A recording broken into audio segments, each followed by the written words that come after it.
Barka da zuwa Hausa Magic TV. Kar ka manta mai sauraro ka danna mana alamar subscribe da ƙararrawar sanarwa domin ta hanya haka ne kawai za ka kasance da sabbin shirye-shiryenmu da zarar mun ɗora. Mun gode.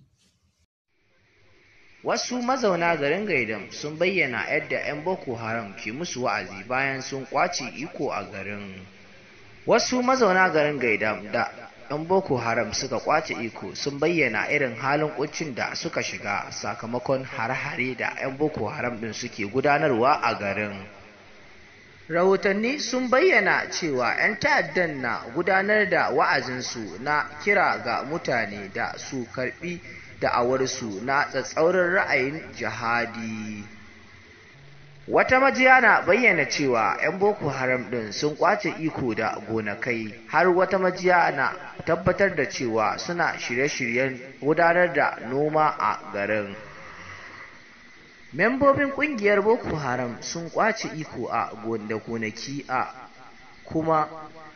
kuma ayyukan gona a garin Gaidam, jihar Yobe, kamar yadda jaridar Punch ta rawaito.